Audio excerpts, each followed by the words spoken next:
आप सभी का शैलेश अग्निहोत्री के चैनल पर एक बार फिर से बहुत बहुत स्वागत है। स्टूडेंट्स, कल की क्लास में हमने आपको N factor, milliequivalents, back titration, double titration, PYQs कराया।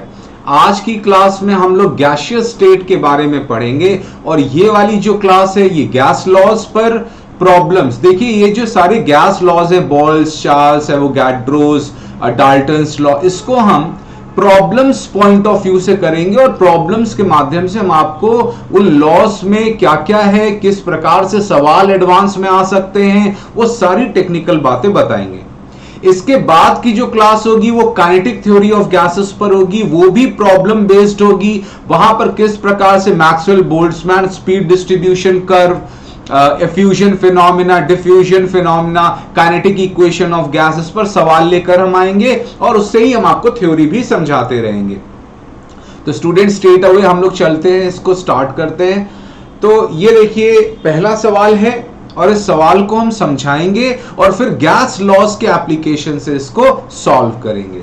देखिए, ये सवाल आपको बोल रहा है कि आपके पास एक टायर ट्यूब है जिसका वॉल्यूम 100 लीटर्स है। आपने उसमें एयर भरी है 10 एटमॉस्फेयर प्रेशर पर, 300 केल्विन टेम्परेचर है। जब ये टायर रन करता है, सड़क पे रन करेगा, तो फ्रिक्शन से इसका टेम्परेचर बढ़ जाता है और टेम्परेचर बढ़ने से अंदर जो प्रेशर है वो इंक्रीज कर जाता है 30%। तो ये क्वेश्चन ने दिया प्रेशर 30% बढ़ जाता है, यानी 10 एटमॉस्फेयर था, 30% बढ़ के हो गया 13 एटमॉस्फेयर। तो अब ये ब्लास्ट ना करे, इसको इंश्योर करने के लिए टायर में से हवा को रिलीज करवाया जाता है और पुराने वैल्यू पर रिस्टोर किया जाता है, यानी 10 ATM पर। जो अंदर से एयर को हम निकाल रहे हैं, इसको एक पिस्टन सिलेंडर सिस्टम में रख रहे हैं और जब हमने इसको पिस्टन सिलेंडर सिस्टम में रखा, जो निकाली हुई अंदर से गैस है, वहां पर जो पिस्टन है वो अपने मास की वजह से, पिस्टन का कुछ मास होता है, वो अपने मास की वजह से 0.5 ATM एक्सर्ट करा, ये क्वेश्चन ने दिया है।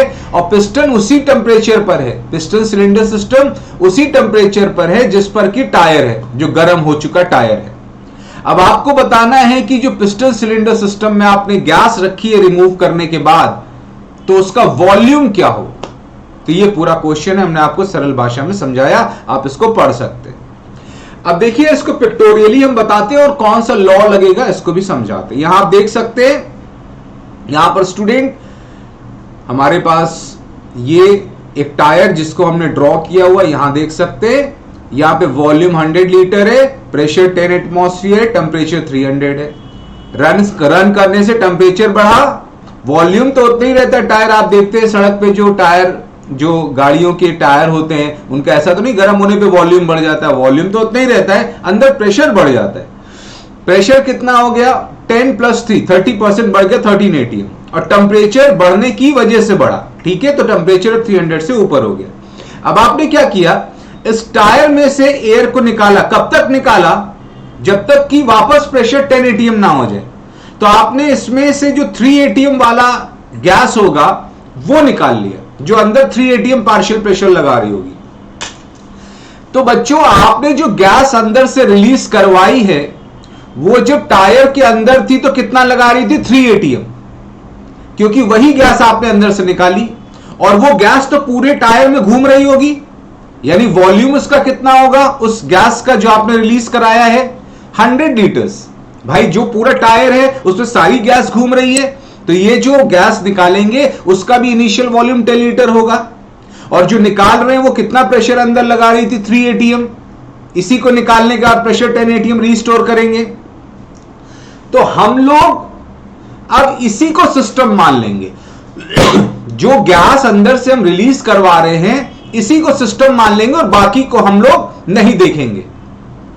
तो हमने जब इसको सिस्टम मान लिया, तो ये ऐसा सिस्टम है जो 100 लीटर्स ऑक्यूपाई करता है और अंदर 3 ATM प्रेशर लगाता है, और इसी को निकाल के अब हम पिस्टन सिलेंडर में भरने जा रहे हैं। तो चूंकि वही गैस आप पिस्टन सिलेंडर सिस्टम में भरेंगे, तो वो मोल भी कांस्टेंट हो गया और जो टायर का टेम्परेचर है वही पिस्टन सिलेंडर का है, टेम्परेचर भी कांस्टेंट। तो हमारे सिस्टम के लिए जो रिमूव्ड गैस वाला सिस्टम है उस पर हम बॉयल्स लॉ लगाएंगे। ये देखिए हमने एक टायर में से अपना सिस्टम डिसाइड कर लिया रिमूव्ड गैस, और उस पर बॉयल्स लॉ लगाएंगे क्योंकि उसका मोल और टेम्परेचर कांस्टेंट है। ठीक है, तो अब देखिए, अब जो आपने गैस अंदर से रिलीज करवाई है वो अंदर वॉल्यूम 100 लीटर्स ऑक्यूपाई कर रही थी, अंदर प्रेशर 3 atm लगा रही थी और टेम्परेचर T0 है। इसको आपने उठा के सिलेंडर पिस्टन सिस्टम में भर दिया, वॉल्यूम बताना है, और अब प्रेशर यहां पर देखिए, ध्यान से देखिए प्रेशर। बच्चों यहां पर देखिए जो वजन है इसका, बात समझिएगा, बहुत टेक्निकल चीज है। ये जो पिस्टन का वजन है, वेट है, उसकी वजह से ये लगा रही है 0.5 atm, क्वेश्चन ने दिया है। लेकिन बच्चों इसके ऊपर एटमॉस्फेयर भी तो होगा, इस बात को आपको कॉमन सेंस से सोचना होगा। तो आईटी एडवांस के सवालों की विशेषता यही होती है कि वो आपके कॉमन सेंस को चेक करता है। यहां पर साफ साफ लिखा है the piston, if the piston exerts a pressure of 0.5 atm due to its mass, अपने मास की वजह से। भाई ऊपर से भी तो कुछ आपने एटमॉस्फेयर का प्रेशर लगाया हुआ है, तो टोटल प्रेशर कितना हो जाएगा पिस्टन सिलेंडर सिस्टम में, जो एटमॉस्फेयर से लग रहा है 1 atm, और जो मास ऑफ द पिस्टन की वजह से 0.5। इसीलिए बच्चों यहां पर देखिए गैस का जो रिमूव्ड गैस आप अंदर रखेंगे उसका प्रेशर 0.5 मत ले लीजिएगा, और 99% लोग ले लेंगे और गलत कर देंगे। तो यहां प्रेशर क्या लेना है, 1.5 लेना है। Is it okay? और टेम्परेचर T0 वही टायर वाला। तो अब हम इस पर देखिए बॉयल्स लॉ लगा रहे हैं, applying Boyle's law on removed gas from tyre, P1 V1 is equal to P2 V2। तो इनिशियली वो रिमूव्ड गैस जब टायर में थी तो 3 atm लगा रही थी, पूरे टायर में घूम रही थी, तो वॉल्यूम 100 लीटर था। बाद में प्रेशर कितना हो गया, 1.5 atm पिस्टन सिलेंडर में, और बाद में वॉल्यूम आपको निकालना है पिस्टन सिलेंडर का, तो यहां से आप बहुत सरलता से इसको निकाल लेंगे 200 लीटर्स। तो बच्चों वो जो रिमूव्ड गैस है फ्रॉम द टायर, वो पिस्टन सिलेंडर में कितना वॉल्यूम ऑक्यूपाई करेगी, 200 litres. So this was the question. Question तो इतना बड़ा था, लेकिन जब आप कॉन्सेप्ट लगाएंगे, अपने सिस्टम को डिसाइड करेंगे, किस पर बॉयल्स लॉ लगाना है, क्या क्या कंडीशन है, पिस्टन वाला चीज को ध्यान रखेंगे, एटमॉस्फेयर वाली चीज को ध्यान रखेंगे, तब जाके सारे कॉन्सेप्ट्स लगाने पर आपको सवाल सॉल्व हो जाएगा। तो आई होप आपको ये सवाल समझ में आया होगा। चलिए नेक्स्ट प्रॉब्लम की तरफ बढ़ते हैं। जो नेक्स्ट प्रॉब्लम हमारा है वो ये है।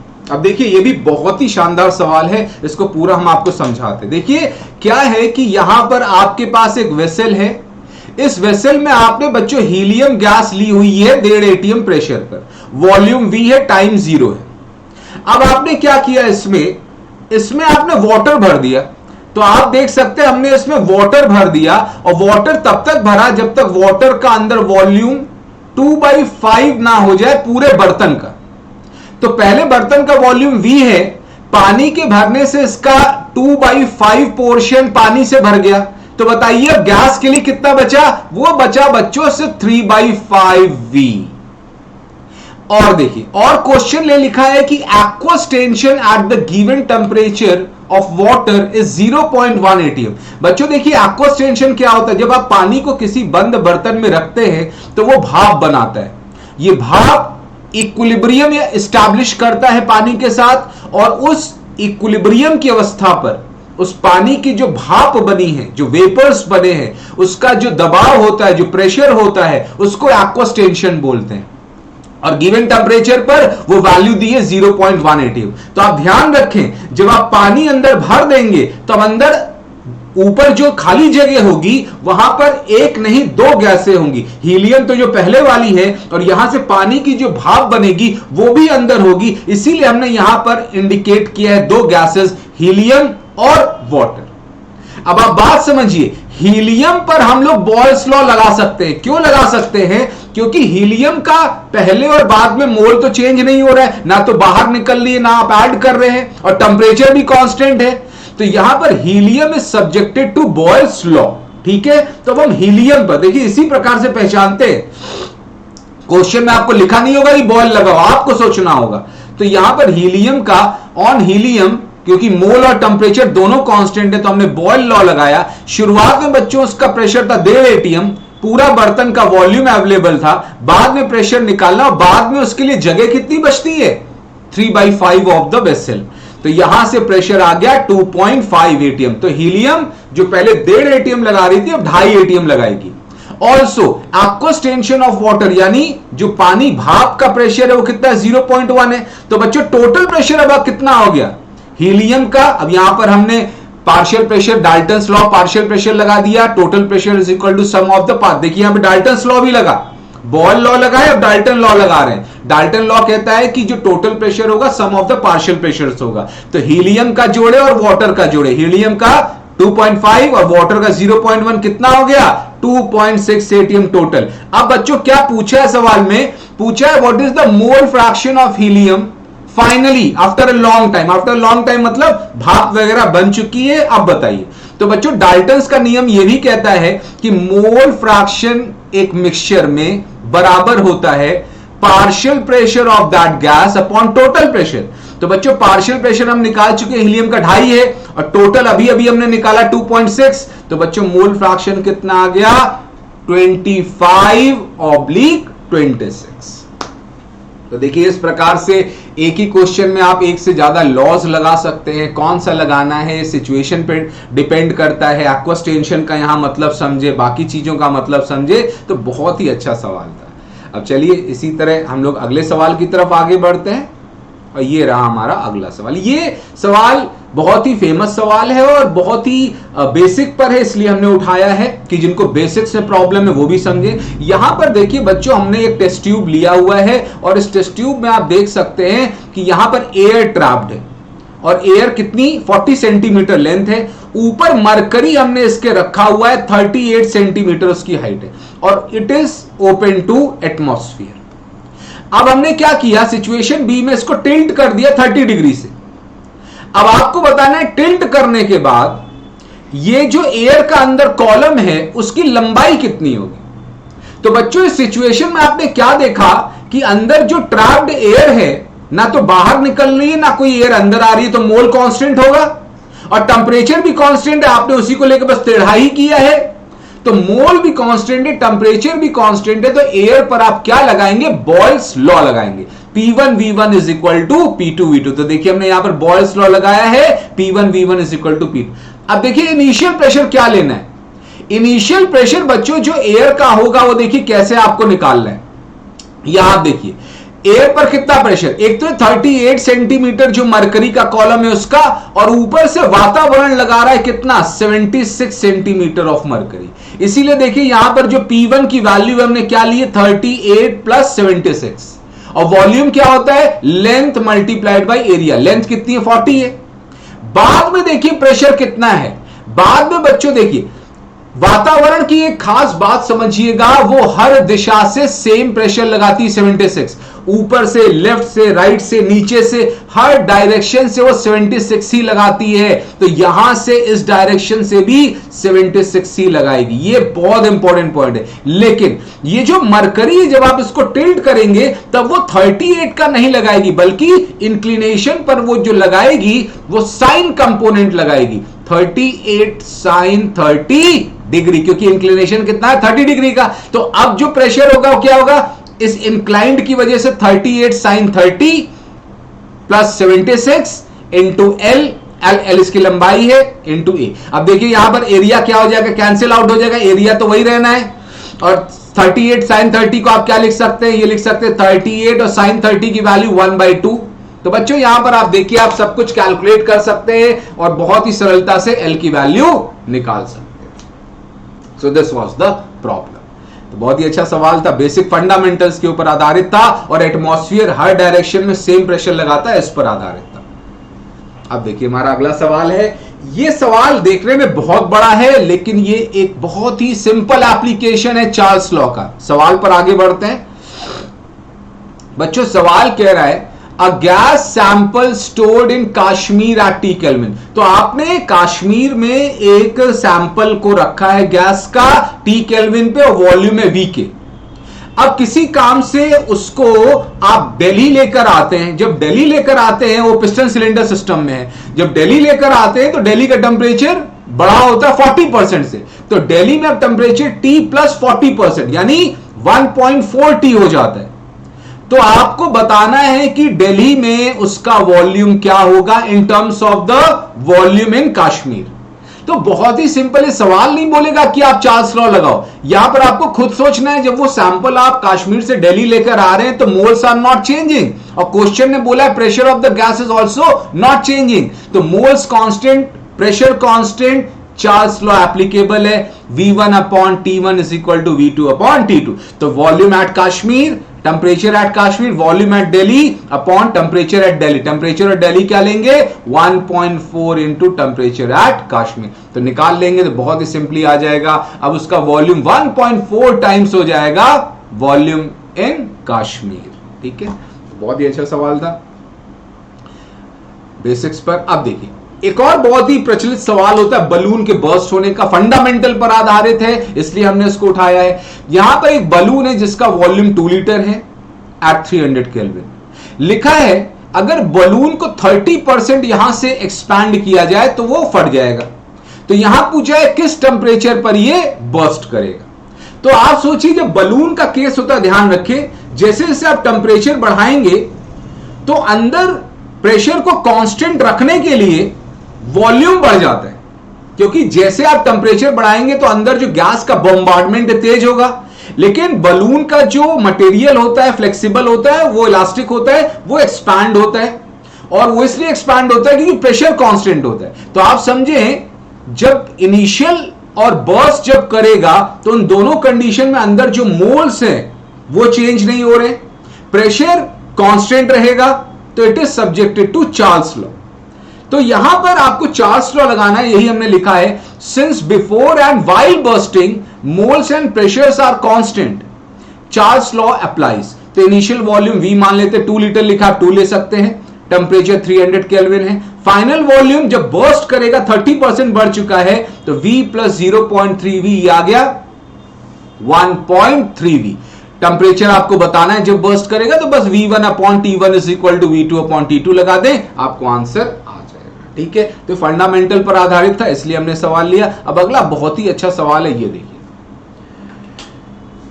ये सवाल देखिए क्या है कि आपने एक वेसल लिया हुआ है, इस वेसल में बच्चों आपने हाइड्रोजन गैस ली है, हीलियम गैस ली है और अंदर एक लिक्विड भरा है A। हाइड्रोजन गैस बच्चों आपने ली है 1 atm प्रेशर पर, हीलियम गैस आपने ली है 2 atm प्रेशर पर, और अंदर जो लिक्विड भरा है उसका वेपर प्रेशर, यानी हर लिक्विड को जब आप एक क्लोज कंटेनर में रखते हैं तो भाप बनाता है और उसके भाप के दबाव को वेपर प्रेशर बोलते हैं, और वेपर प्रेशर कितना है 0.2 atm। अब देखिए क्या लिखा है, if above vessel drops on floor due to which it deforms and its volume reduces by 20%। ये आपके हाथ से गिर जाता है और ये डिफॉर्म हो जाता है, और डिफॉर्मेशन की वजह से इसका 20% वॉल्यूम कम हो जाता है, माइंड यू। तो find final mole fraction of helium gas in the mixture. तो आपको फाइनली हीलियम गैस का क्या मोल फ्रैक्शन होगा ये बताना है। अब बच्चों देखिए यहां पर क्या होगा, जब आपके हाथ से ये वेसल छूटेगा और डिफॉर्म होगा गिर के, तो होगा क्या, जो लिक्विड है अंदर, लिक्विड तो कंप्रेसिबल होता नहीं, वो तो अपना ही वॉल्यूम ऑक्यूपाई करेगा, लेकिन गैस के लिए जो वॉल्यूम रिमेनिंग होगा वो 20% कम हो जाएगा। तो पहले जो गैस का वॉल्यूम था और बाद में है वो बाद वाला 20% कम हो जाएगा, लेकिन मोल्स चेंज नहीं हो रहे, टेम्परेचर चेंज नहीं हो रहा है। तो हीलियम और हाइड्रोजन दोनों पर आप क्या लगा सकते हैं, बॉयल्स लॉ लगा सकते हैं। तो एक बार हाइड्रोजन पर लगाइएगा, एक बार हीलियम पर लगाइएगा, फिर उनके पार्शियल प्रेशर्स को निकालिएगा। अब देखिए यही काम हम करने जा रहे हैं, तो यहां देखते हैं कैसे हमने इसको किया है। देखिए क्या लिखा है, before and after deformation moles and temperature of hydrogen and helium does not change, so we can apply Boyle's law on both hydrogen as well as helium. तो पहले हम हाइड्रोजन पर लगाते हैं, इनिशियल प्रेशर हाइड्रोजन का बच्चों 1 था, volume V, final pressure निकालना, फाइनल वॉल्यूम उनके लिए क्या बचा है 20% कम हो गया, तो 80% बचा है 0.8V। तो यहां पर हाइड्रोजन का फाइनल प्रेशर आ गया 5/4। इसी प्रकार हीलियम पर लगाएंगे P1 V1 is equal to P2 V2। Initial pressure क्या था हीलियम का 2 था, वॉल्यूम V था, फाइनल प्रेशर निकालना, फाइनल वॉल्यूम क्या है 0.8 V हो गया, 20% कम हुआ, तो यहां से फाइनल प्रेशर जो हीलियम का है वो बच्चों आ गया 5/2। अब देखिए क्या आपको सोचना है, अब फाइनली अंदर क्या क्या है, हाइड्रोजन है 5/4 पर, हीलियम है 5/2 पर, और ए के प्रेशर को मत भूलिएगा क्योंकि ए भी वेपराइज होकर क्या देगा, अपना वेपर प्रेशर क्रिएट करेगा। तो ए का अंदर पार्शियल प्रेशर क्या होगा 0.2 एटीएम, क्योंकि इसका वेपर प्रेशर दिया है क्वेश्चन ने 0.2। तो आपको क्या बताना था, finally mole fraction of helium, Dalton's का लॉ लगा दे, वो कहता है mole fraction of helium is partial pressure of helium upon total. तो बच्चों पार्शियल प्रेशर ऑफ हीलियम तो देखिए 5/2 है, और टोटल के लिए क्या करेंगे, तीनों गैसेस का ऐड करेंगे, हाइड्रोजन का, हीलियम का, और जो ए के भाप बना है, ए के वेपर से उसका। तो this will give you the vapour the mole fraction of helium. तो बहुत ही अच्छा सवाल था, यहां पर आपको कैसे सब पर बॉयल्स लॉ लगाने थे, कैसे वेपर प्रेशर का कॉन्सेप्ट होता है, कंप्रेसिबिलिटी ऑफ लिक्विड का यहां पर हिसाब किताब क्या है, ये सारी बातों से आपको सवाल लगाना था। And students this is all for the class 1 of day 2। आज हमने आपको कुछ सवालों से कैसे गैस लॉस के एप्लीकेशन, कैसे सवाल आ सकते हैं, ये हमने बताने का प्रयास किया।